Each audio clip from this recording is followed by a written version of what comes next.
नमस्कार। स्वागत है तुलसीज़ पोएट्री कॉर्नर में। ये मसाइले तसव्वुफ़, ये तेरा बयान गालिब, ये मसाइले तसव्वुफ़, ये तेरा बयान गालिब, तुझे हम वली समझते, जो नवादखार होता, ये न थी हमारी किस्मत।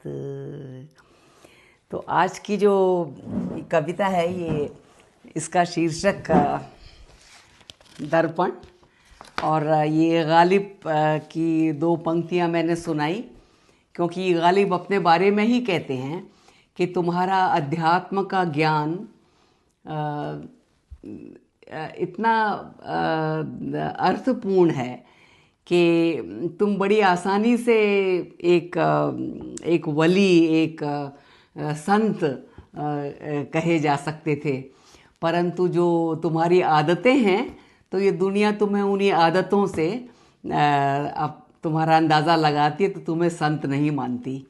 तो यही होता है जब हम आंतरिक यात्रा पे चलते हैं और रिश्ते, नाते, परिवार, समाज सभी को साथ लेकर हमें चलना होता है, तो उनकी नज़रें हमें एक दूसरी तरह से देखती हैं, तो वो हमारा जो ज्ञान है वो उनके किसी काम का नहीं होता है। तो परंतु जो हम हैं, अपने आप को देखते हैं, वो जो है वो चलता रहता है। तो लीजिए, प्रस्तुत है दर्पण। अरसा हुआ जब सफ़र शुरू किया था,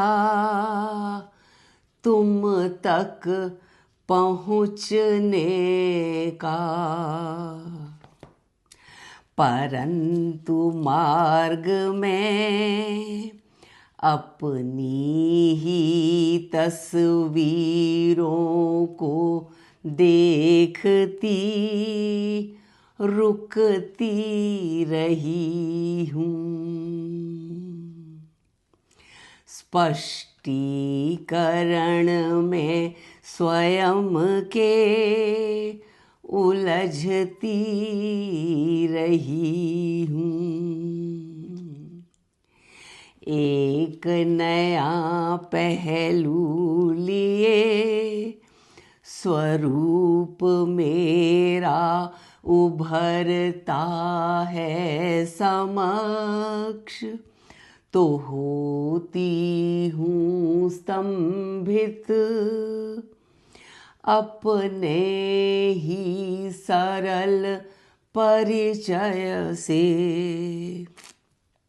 क्योंकि है दर्पण ही दर्पण राह पर, मन का आईना चलता है साथ में, वो दिखाता रहता है हमें स्वयं अपना रूप। दर्पण ही दर्पण है राह पर, जिनमें से झलकती मेरी छवि करती है बाध्य के पहुँचूं दर्पण और करूं अन्वेषण स्वयं के प्रदूषण का। होती हूँ अग्रसर उजले दर्पण देखती, स्वयं को धोती झाड़ती,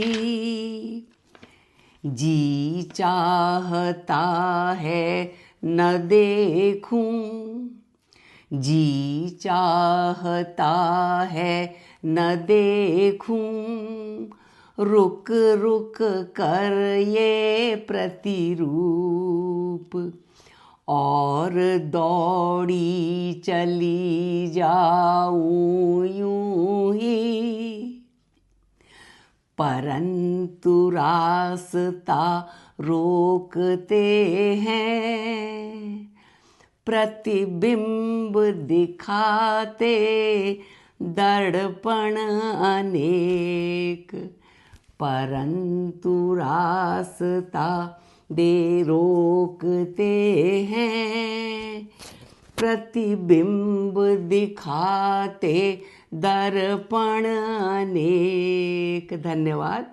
मार्ग बेहद कठिन है और जैसा कि उपनिषद में कहा गया है, इस मार्ग पर चलना ऐसा है जैसे तेज छुरी की धार पर चलना है। धन्यवाद। फिर मिलते हैं।